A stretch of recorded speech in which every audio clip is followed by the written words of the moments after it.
wal asr, demi masa. Innal insana lafi khusr, sesungguhnya manusia itu berada di dalam kerugian. Jangan aneh kalau rugi ya. Semua manusia berada dalam kerugian. Tuh, tahu rugi? Tahu ya. Kalau rugi apa? Rugi adalah tidak untung ya. Semua manusia berada dalam kerugian, bukan mendekati kerugian.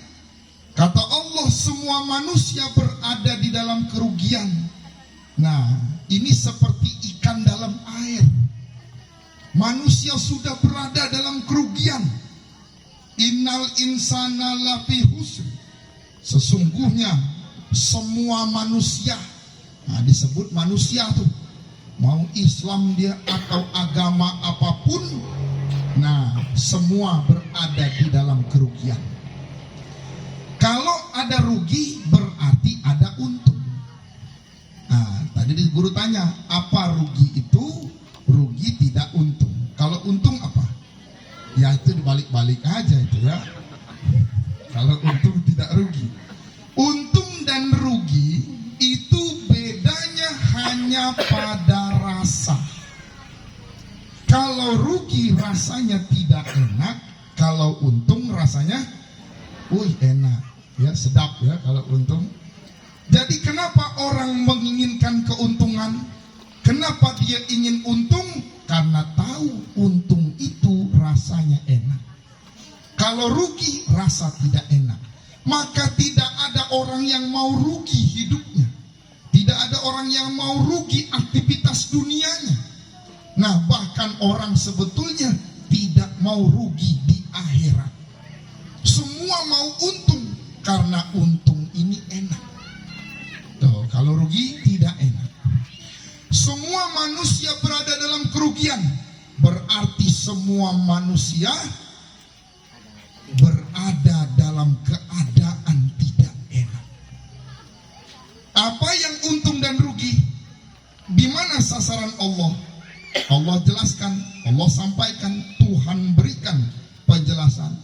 Kata Allah, aku tidak lihat fisik kamu, aku tidak lihat warna kulit kamu, yang aku lihat hati kamu. Nah, berarti untung dan rugi ada di situ. Begitu juga rasa. Untung dan rugi bedanya hanya pada rasa. Kalau rugi tidak enak, kalau untung rasanya enak, yang merasakan hati.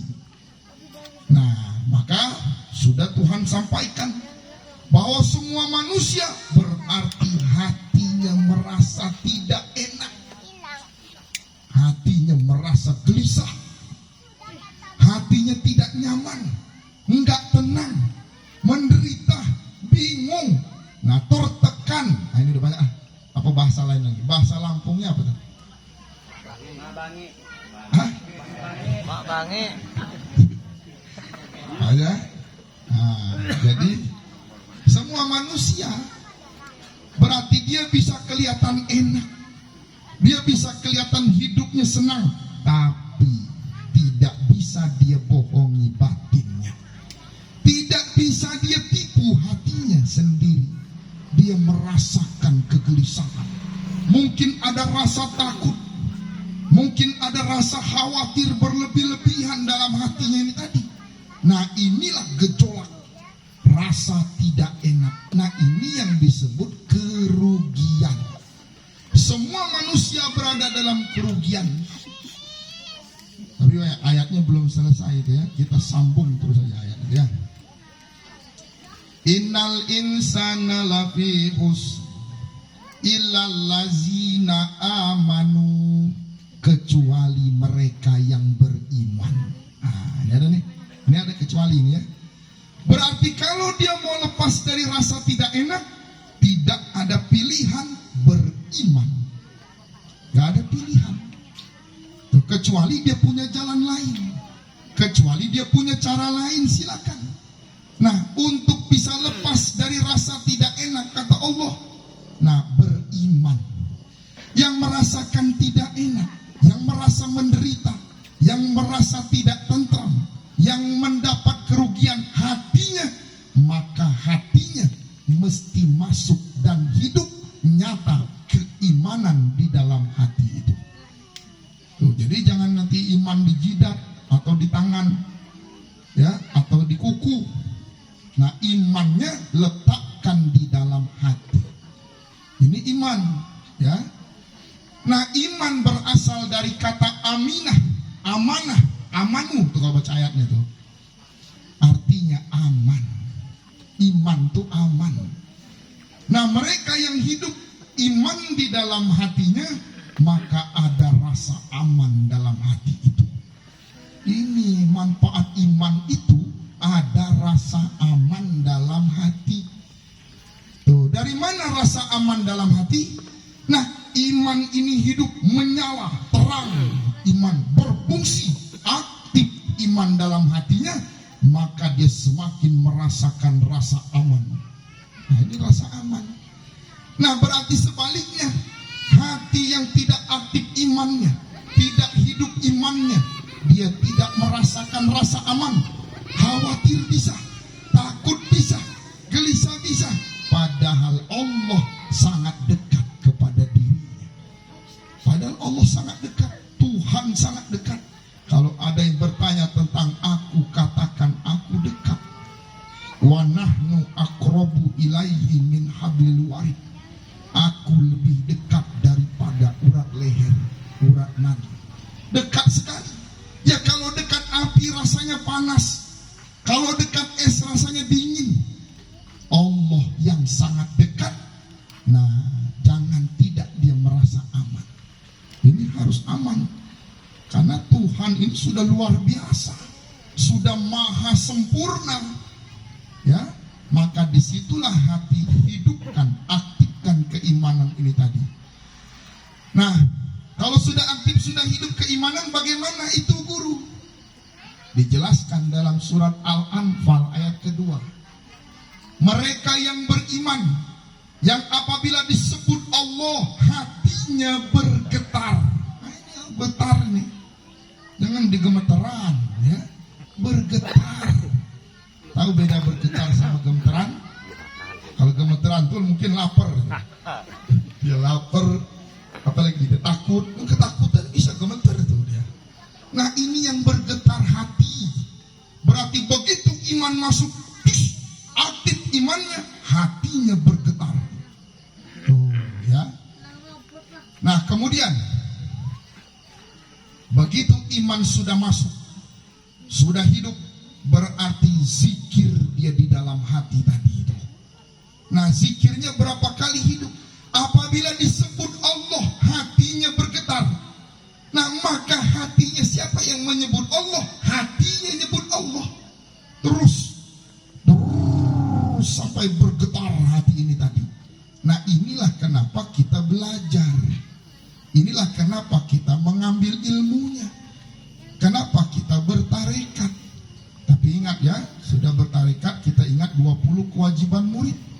Ini nanti guru pesankan dengan pengurus-pengurus juga DPC, terutama ada Pak Sarul ya. Nanti boleh diberikan tuh berkas-berkas kita ke pemerintahan, termasuk Pak RT. Jadi tahu. Sebab di dalam 20 kewajiban murid, satu, murid tidak boleh meninggalkan syariat dengan sengaja. Jangan sudah bertarekat, hakikat, makrifat, akhirnya tidak bersyariat lagi. Berarti merasa benar. Nah, bertarekat kita ini tadi mau menghabiskan itu. Mau menghabiskan perasaan kita merasa lebih dari orang, merasa lebih benar. Nah, ini mau kita kikis habis ini tadi. Ya. Nah, maka disitulah nanti ada adab-adab, termasuk kita membaur dalam kegiatan masyarakat. Tidak boleh menyala-nyalakan. Kenapa tidak boleh menyala-nyalakan? Hati-hati. Ya, ciri dan tanda orang yang merasa benar mudah menyala-nyalakan. Tanda-tanda orang yang merasa tinggi mudah merendahkan orang. Itu cirinya. Afalnya begitu ya. Nah, maka pertama, begitu sudah masuk masuk iman, sudah hidup zikir di dalam hatinya. Kenapa bisa hidup? Sudah masuk bensinnya, sudah masuk ini tadi bahan bakarnya, sudah dipasang zikir oleh mursidnya. Begitu zikir Allah sudah dipasang mursidnya di dalam hatinya, hiduplah zikir ini tadi. Bergetar terus dia. Bahkan akhirnya badan dia tidur, hati jangan tidur. Terus biarkan dia berzikir terus. Oh itu ya. Makanya murid-murid yang baru-baru ada yang kebingungan. Guru mau tanya, guru, ini saya ke kamar mandi kok masih zikir juga ini.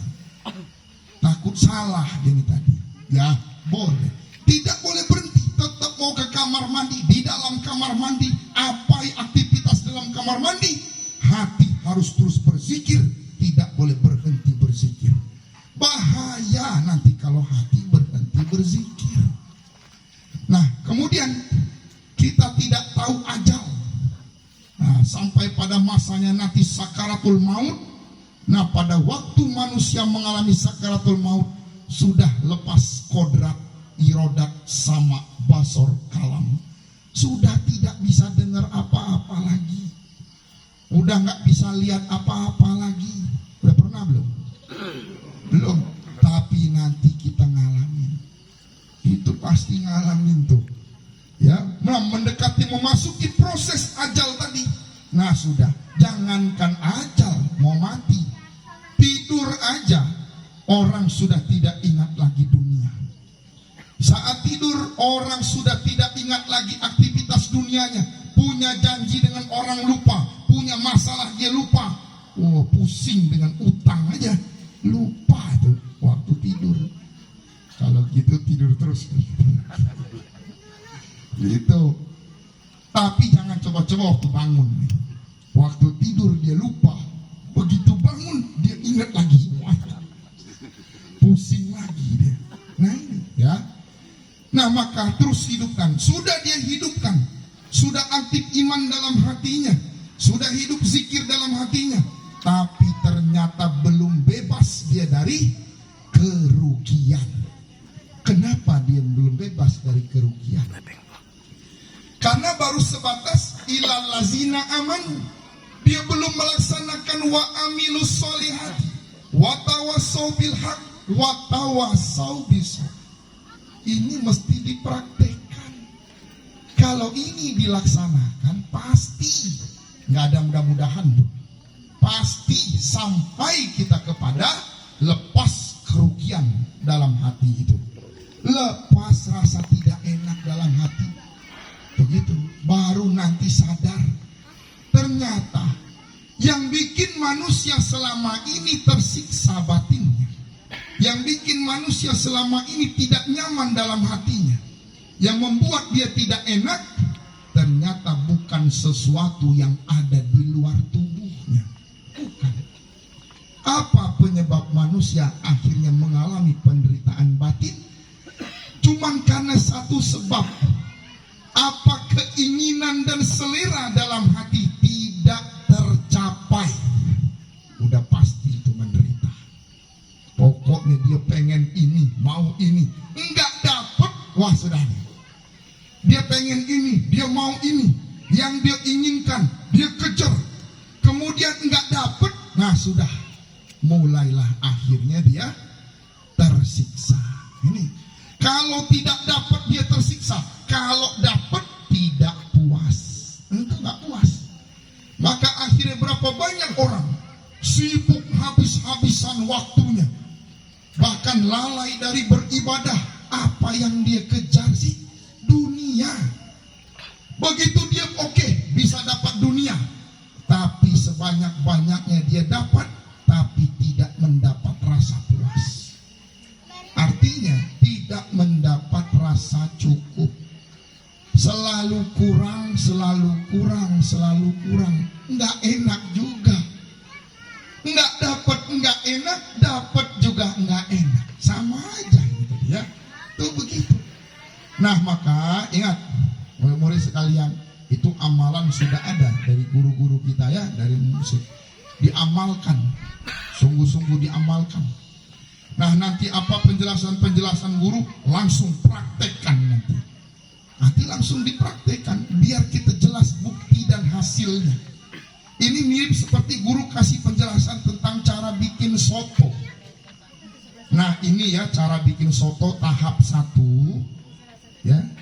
Apa yang disiapin ya bikin soto? Daging ya. Soto daging ya. Siapkan dagingnya. Nah, daging itu perlu disiapkan, dicuci, dipotong, direbus. Ini perlu nih bikin soto. Terus santan disiapin. Ini soto Betawi ceritanya ya. Jadi pakai santan ya. Santan siapkan, bumbu siapkan. Kita sudah dengar, pulang ke rumah praktekkan. Jadi apa enggak tuh soto? Nah, begini juga. Nanti pulang praktekkan langsung. Lepas atau tidak kerugian, buktikan maksud guru. Sebab ini kalau nggak terbukti nanti percuma katanya. Harus langsung kita dapat hasilnya. Apakah betul-betul lepas dari kerugian? Masalah belum selesai, tapi dia sudah mendapat ketenangan dalam batinnya. Nah, ternyata bukan nunggu masalah beres dia tenang. Ternyata dia bisa tenang dengan ingat Allah.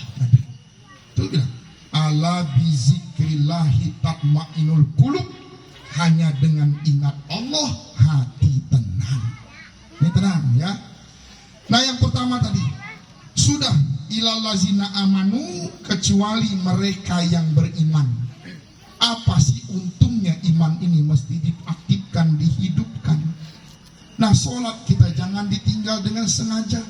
Pada waktu kita sholat, pakai iman yang sudah aktif itu, yang sudah hidup itu. Pakai cahaya Allah yang sudah dimasukkan ke dalam hati itu. Baru buktikan ayat surat Al-Mu'minun ayat 1 dan 2. Bismillahirrahmanirrahim. Qad aflahal mu'minun. Beruntung orang-orang yang beriman. Ini harus beruntung. Saya ini kok masih rugi-rugi aja, guru, omset belum naik-naik. Keberuntungan orang beriman bukan dunia. Jangan diukur dunia. Ya, coba lihat sekali-sekali itu ke dalam. Nah, di mana beruntungnya orang beriman? Kata Allah, qad aflahal mu'minun allazina hum fi salatihim khashi'un.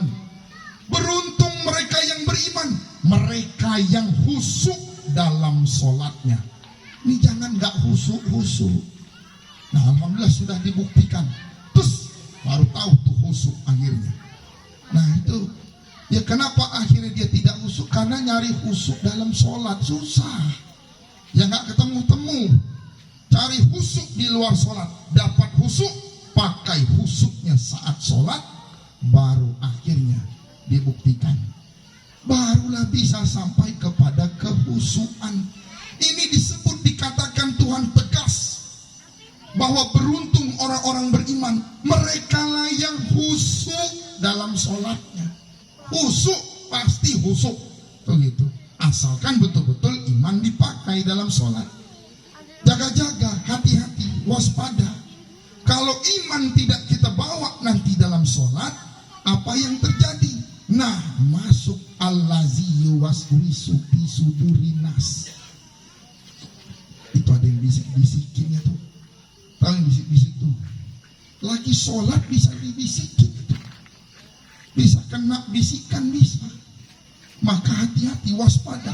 Sedang sholat aja bisa tembus. Siapa membisikkan? Iblis, setan. Bisa masuk bisikan itu. Apa yang terjadi kalau bisikan akhirnya tembus? Nah, roboh. Pertahanan benteng nanti roboh. Akhirnya seluruh ibadah, sholat yang tadinya lillahi ta'ala, nanti bisa geser kemana-mana. Pertahankan ibadah, lurus, tegak, jangan kemana-mana selain lillahi ta'ala. Kerjakan sholat. Puasa bulan Ramadan kerjakan. Untuk apa? Lillahi ta'ala. Karena Allah. Masih tahu? Nanti dibisik-bisik, udah karena rezeki aja. Nanti dikasih tahu. Akhirnya bisa geser, dia sholat biar rezeki lagi. Dia sholat nanti biar urusan mudah. Nah, begitu dia ibadah, dia sholat biar rezeki lancar, tambah susah. Pasti tambah susah itu. Kenapa? Karena Tuhan tahu Allah perintahkan ibadah untuk lillahi ta'ala. Jangan dibikin aneh-aneh macam-macam. Ya, jaga-jaga. Nah, maka inilah gunanya murid-murid sekalian, pakai hati yang kekal kepada Allah tadi. Ya, pakai iman. Iman itu percaya, gitu kan. Ada rukunnya ya, imannya. Berapa rukunnya? 6. Berapa rukun iman? Nah, masih ingat ya? Nggak usah lupa, jangan lupa itu tuh. Rukun iman ada 6. Rukun nikah ada berapa? Rukun nikah lupa, nggak apa-apa. Ada 5 tuh, tahu tuh ya. Nggak hafal nggak apa-apa berapa rukunnya. Yang penting saksi ngomong sah, sah tuh langsung. Yang penting sudah ada sah, sah. Tuh begitu ya. Rukun nikah ada 5. Rukun iman ada 6. Yang pertama iman pada Allah. Percaya kepada Allah. Kita mau percaya apa? Kita mau percaya Allah tuh ada. Sebatas itu. Mau percaya Tuhan tuh ada. Ya. Semua orang percaya Tuhan ada. Ternyata orang ateis juga ternyata percaya Tuhan tuh ada. Cuma nggak percaya agama. Nah, percaya. Maka tingkatkan iman tuh. Iman bukan sekedar percaya Allah ada, percaya kepada Allah. Seberapa percaya kepada Allah? Orang yang betul-betul percaya pada Allah tidak khawatir. Tidak ada rasa khawatir, rasa takut, percaya dia. Yang saya lakukan sudah benar, saya ibadah, saya bersyariat, saya bekerja, tidak aneh-aneh, tidak macam-macam, percaya, pasti jaminan Allah nyata, pasti. Itu di situ, ya. Kecuali kalau ada aneh-aneh itu, maka percaya. Semakin meningkat keimanannya, semakin meningkat rasa percayanya kepada Allah. Percaya penuh kepada Tuhan. Kemudian sesudah ilal lazina amanu wa amilus solihati, kerjakan amal soleh. Amal soleh itu apa? Ini ya ibadah amal soleh. Lalu apa gunanya amal soleh? Iman buat diri dia sendiri. Amal soleh mesti nyata manfaatnya untuk orang lain. Ini mesti nyata. Maka kita lihat seluruh dalil hadis tentang iman selalu berhubungan dengan orang lain. Selalu berhubungan. Tidak sempurna iman kamu sebelum kamu mencintai orang lain sebagaimana mencintai diri kamu sendiri. Dihubungin ke orang. Begitu. Tidak akan nyata iman kamu apabila kamu dapat tidur nyenyak tetapi tetangga kamu kelaparan. Gimana? Maka wa amilus solihati, kerjakan amal soleh. Nah, pertama zikir yang diberikan pada kita diamalkan. Maka zikir dan amalan tadi sesudah kita amalkan, jangan sekedar buat diri kita. Doakan semua. Ku angpusakum wa ahlikum nar. Doakan ibu bapak kita, kakek nenek kita, buyut-buyut poyang kita. Kalau perlu kita pusing nih banyak masalah nih, kita sholat, berzikir kita. Nah, pada waktu kita sholat pakai iman tadi, lillahi ta'ala. Kemudian kita berzikir setelah itu. Doakan orang-orang dekat kita. Kita nggak tahu masalah dia apa. Kita cuma taunya masalah kita. Kita cuma merasakannya masalah kita. Tapi sekeliling kita mungkin ada yang lebih besar masalahnya. Mungkin ada yang lebih hebat dari kita masalahnya. Nah, buka hati kita. Doakan. Kalau kita sakit, doakan yang lain. Mohon pada Allah. Ya Allah, mohon agar keluarga saya, saudara saya, tetangga saya, orang-orang dekat saya tidak mengalami sakit seperti yang saya alami. Doain. Bagi mereka yang sakit, mohon beri kesembuhan ya Allah. Beri kesehatan. Cepat sembuh tuh dia. Ya, cepat sembuh tuh. Wilayah mana? Batin itu. Sehingga sakit tubuhnya tidak dapat membuat batin dia menderita. Kenapa? Dia keluar dari wilayah egonya. Ini harus keluar ya. Memang keluar dari ego ini mendaki tajam ya. Pokoknya harus rajin-rajin mendaki ya. Harus rajin-rajin naik keluar. Kenapa? Kalau ego mementingkan diri sendiri. Nah ini kita keluar dari diri kita. Kenapa? Ini wilayah iman. Nah mereka tidak akan mencapai ketenangan kalau tidak menenangkan orang lain. Nggak bisa. Makanya orang mencapai ketenangan dengan ibadah nggak tenang-tenang tuh. Kenapa? Karena hubungan hablum minanas dia dengan orang tidak baik, tidak harmonis. Hubungan dengan orang tua juga nggak baik. Wow, sudah masalah rumit itu. Wajah, jangan ada masalah dengan orang tua tuh. Pokoknya kalau orang tua ini diam, jangan bantah coba-coba tuh. Kenapa? Ibu bapak kita ini ulama pilihan Allah. Kita belum bisa apa-apa, dia yang ngajarin kita. Belum bisa jalan kita coba. Dia gendongnya. Belum bisa makan, dia yang nyuapinnya. Belum bisa kita mandi membersihkan tubuh, kita dimandiinnya. Ini ulama sampai bisa kita jalan. Sebelum jalan tengkurap dulu ya. Tengkurap dulu tuh. Lalu duduk, diri, jalan, terus sampai jadi nih model begini kita. Bukan main, luar biasa. Bukan hanya sekedar mengajarkan kita dapat beraktivitas tubuh badan kita dengan kasih sayang luar biasa, mendidik kita. Ini mantap, ini dibilang ulama, tapi tidak dikenal ulama. Allah sembunyikan keulamaannya. Sampai-sampai Rasul tegaskan, waduh bahaya kalau membantahnya. Maka perhatikan masalah manusia. Kenapa bisa terjadi? Kok rumit benar? Nggak beres-beres masalahnya. Cek bagaimana hubungan dia dengan orang tuanya. Ternyata hubungannya rumit juga. Oh pantas, udah pantas tuh. Maka bereskan masalah dengan orang tua. Beres, pasti beres. Itu selesaikan, selesai. Nah, maka ilmu semakin diamalkan akan semakin tegak adab penghormatan kita kepada orang tua. Semakin betul-betul kita bukan sekedar menyayangi orang tua, betul-betul sangat menginginkan keselamatannya, kemuliaannya. Rasa-rasanya nih, kalau Allah berikan kita tempat di surga, rasanya tidak sanggup masuk surga tuh kalau ibu bapak belum di situ. Itu begitu prinsip iman namanya. Jangan dia aja masuk surga, terserah bapak ibu ngangkut di mana lah.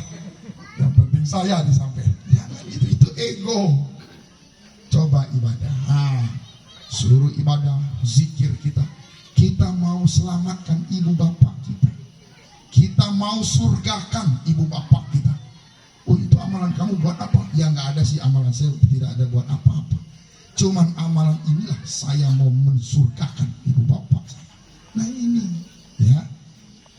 Nah keluar. Wa amilus solihati. Bukan hanya sekedar itu. Akhirnya perhatikan sekeliling kita, lingkungan kita, saudara kita. Perhatikan keluarga kita. Ini jangan kita zikir, tapi ternyata ada tetangga kelaparan. Jangan coba-coba. Terus itu ternyata ada tetangga 2 hari nggak makan coba. Begitu. Karena tidak akan bisa tercapai. Kalau ternyata tidak ada rasa peduli kita. Maka inilah tasawuf, thariqah mengajarkan kita lepas dari diri kita. Oh ini ilmu apa nih kalau lepas? Meraga sukma tuh ya.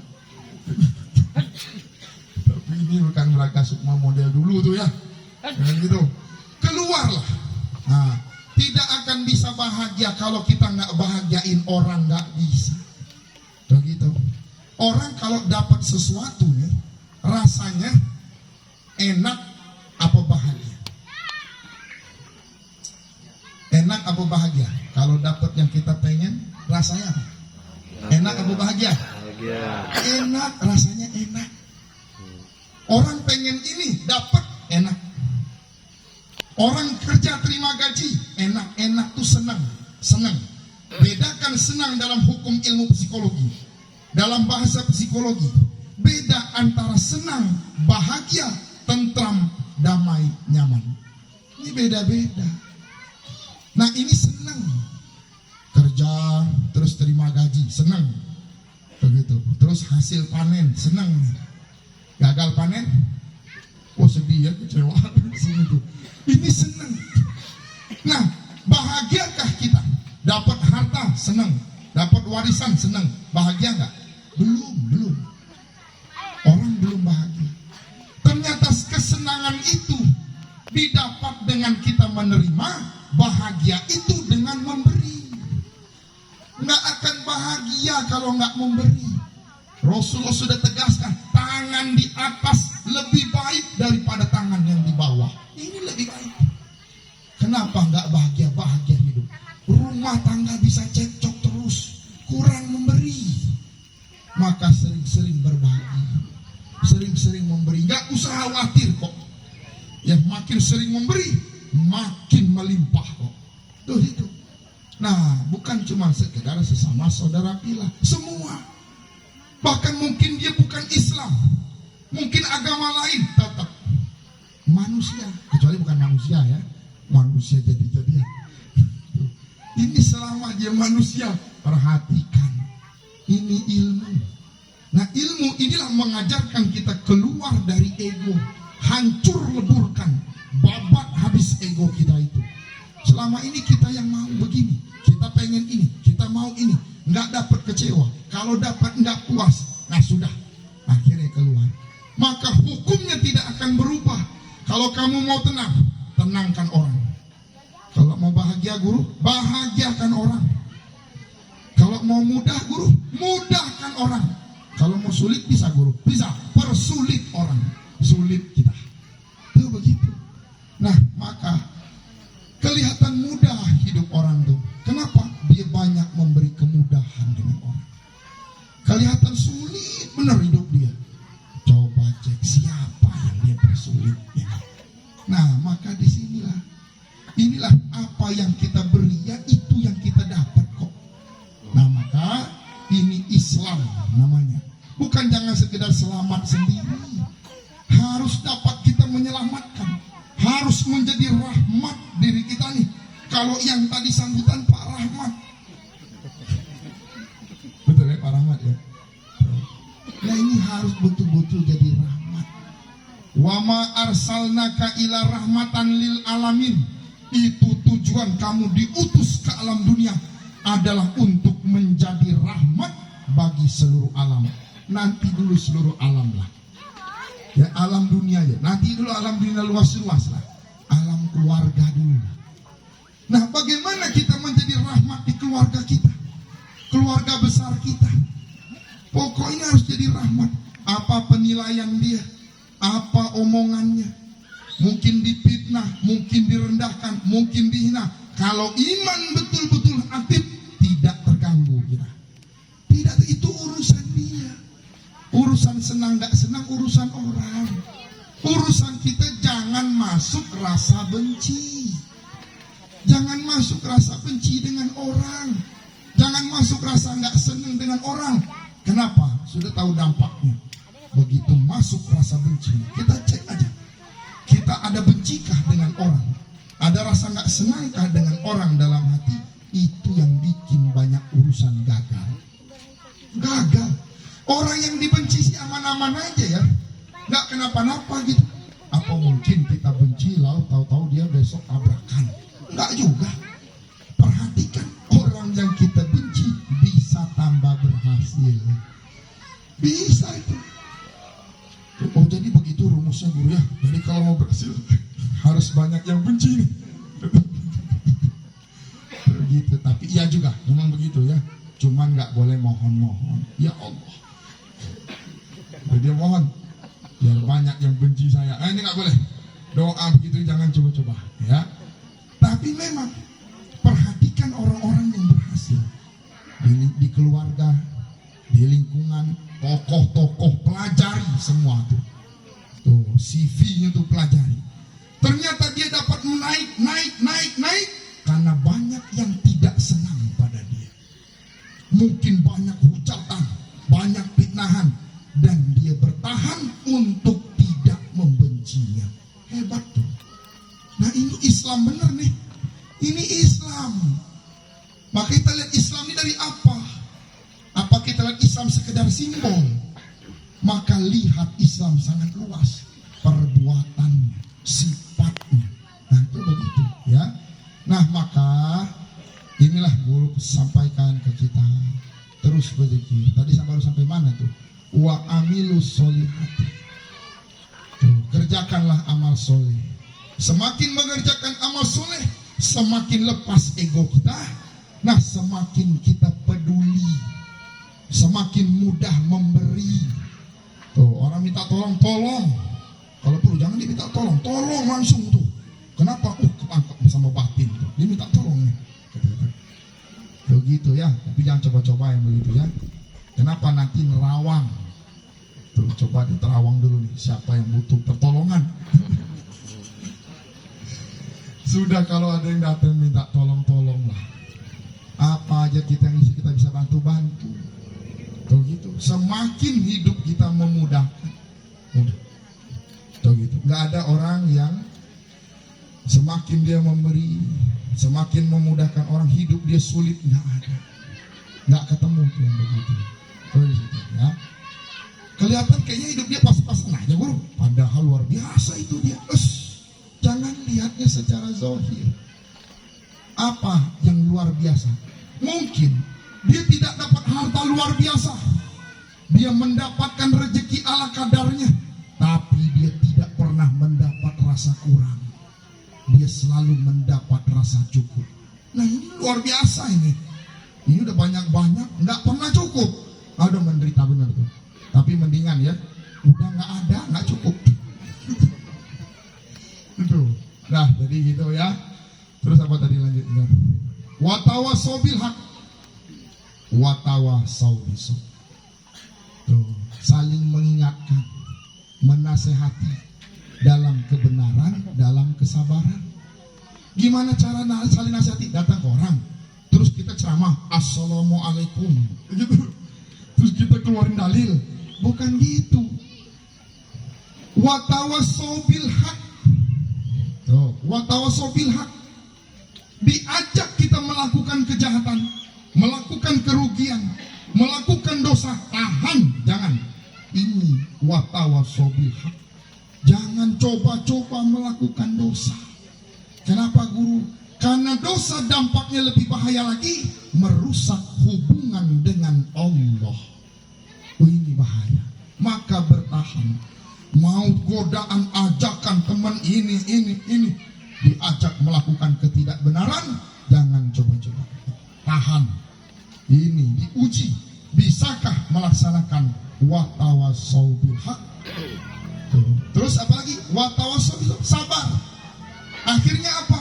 Bisa direndahkan, bisa diejek, bisa difitnah. Dia sabar.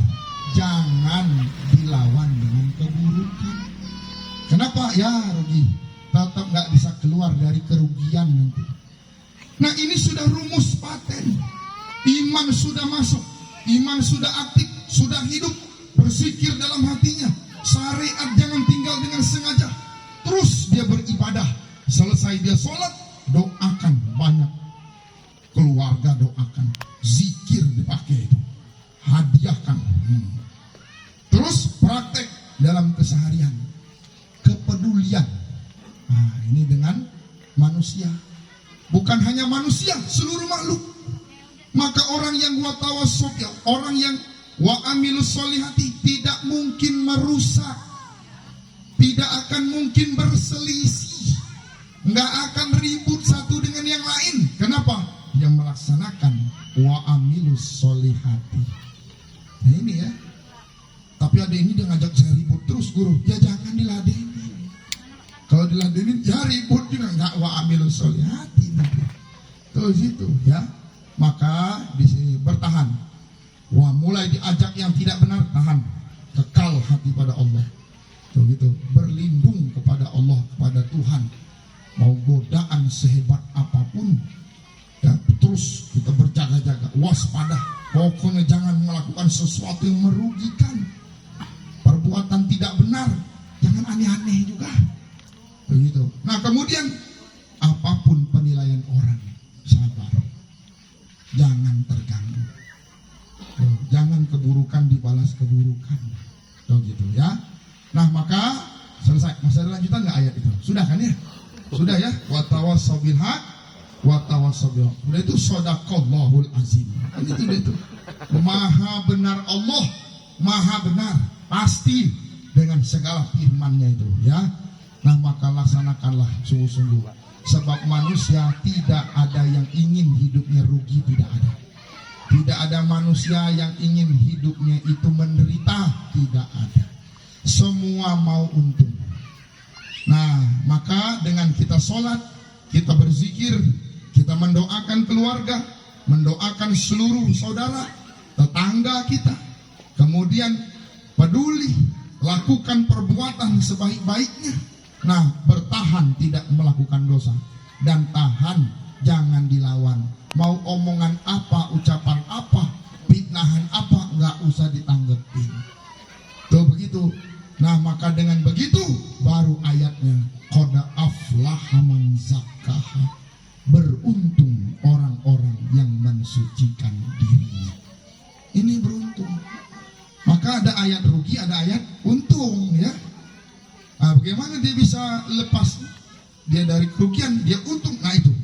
Nah, beruntung orang-orang yang mensucikan jiwanya. Nah, orang-orang yang suci, orang-orang yang berjuang mensucikan dirinya, mata hatinya dapat terbuka. Mungkin apa kesusahan dia?